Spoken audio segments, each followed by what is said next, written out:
Hello, race fans, and welcome to Disc Golf Daily. Today is Wednesday, March 27th. It is time to get caught up with disc golf news and growth in 10 minutes. It is Pdga Growth Day and UDisc Course Growth Day. Also, if you're on a Microsoft Teams call later today, let them know you listen to Disc Golf Daily. It helps spread the word. Now let's get to it. Our number one news story of the day: Brodie Smith's Pdga scoring take. A lot of chat about this. Brodie has a lot of great takes and a few stinkers. This one sits somewhere in between. He is correct that there are some features that UDisc had that Pdga Live does not yet have. He is correct that migrating fans from one, albeit very popular platform to a new one takes time, and during that time, some eyeballs are lost.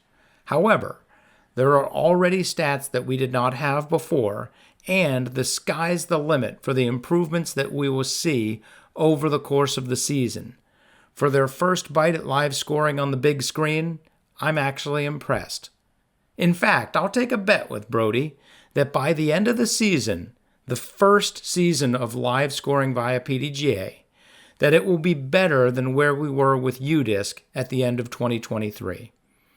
That, plus the fact that this is a self-serving long-term contract, so to speak, the Pdga can and will invest numerous resources to improve it.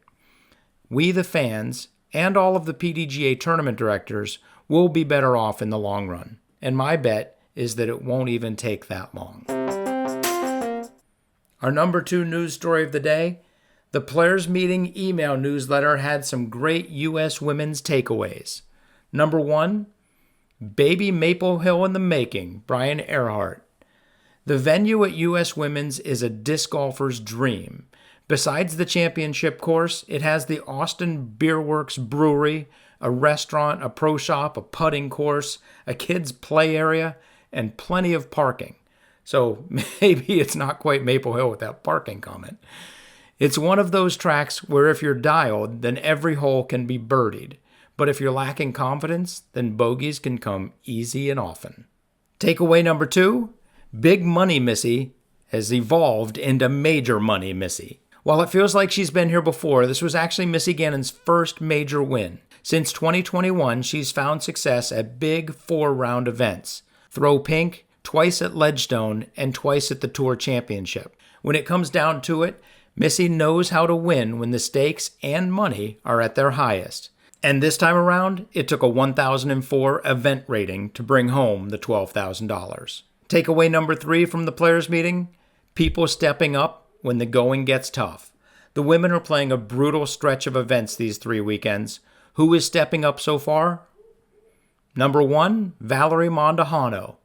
She found her best finish since her Idlewild victory in August 2023. She got third. Next, Heidi Leina. If you follow her socials, then you know she's been working hard in the off-season. She got fifth at U.S. Women's. Charlie's bet at the players' meeting: she'll soon be a lead card mainstay, especially during the Europe swing. And third person to mention, Sayananda. It was her first event of the season. She got 14th. She's taking a small step back from full-time touring, but expect her to be a contender on every West Coast stop.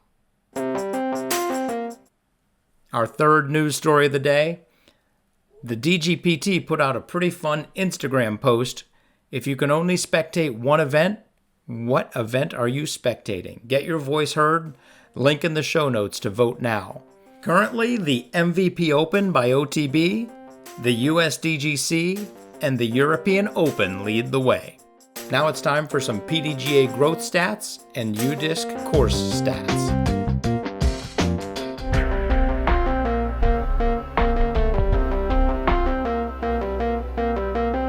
All right, before we get to the Pdga growth numbers, we're going to talk about the Pdga top cash earners so far this year. On the men's side, Gannon Burr, Anthony Barella, and Nicholas Antala. No movement. They didn't play this week. On the women's side, however, Owen Scoggins maintains the lead in the cash race on the women's side, $18,856, averaging just over $2,000 per event. Missy Gannon jumps up to second with her $12,000 at U.S. Women's, and she now has $17,771 at 6 events, averaging almost $3,000 per event. In third place, Evelina Salonen pushes Kristen Tatar down to fourth. She's got $16,510 over 4 events, averaging over $4,000 per event. Congrats to our money leaders on both the men's and the women's side.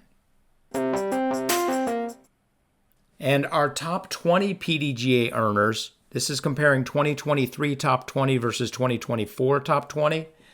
Last year at this point, $136,000 had been earned by the top 20 PDGA earners. $193,000 has been earned in 2024.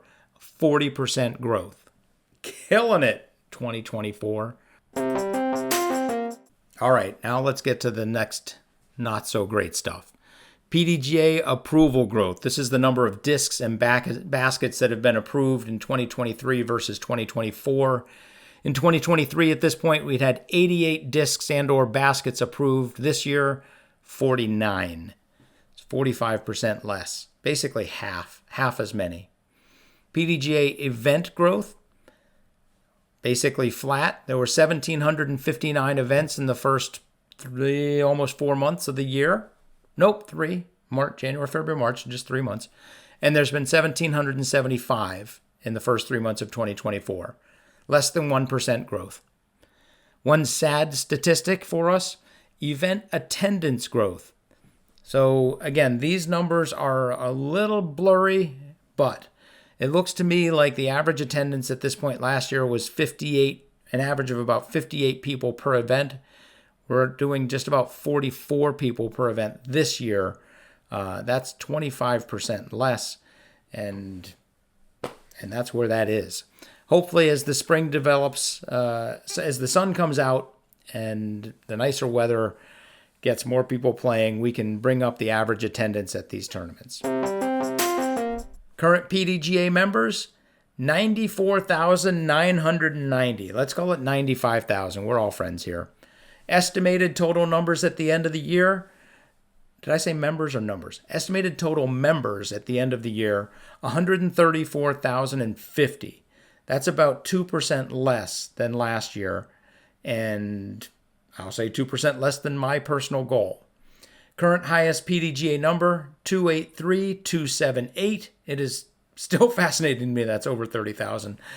And the new members in 2024 so far, we've got 7,200 new members. Estimated total new members by the end of the year, 21,072. And we will close it out with the UDisc course growth. We had our second best week of the year with 20 new courses last week.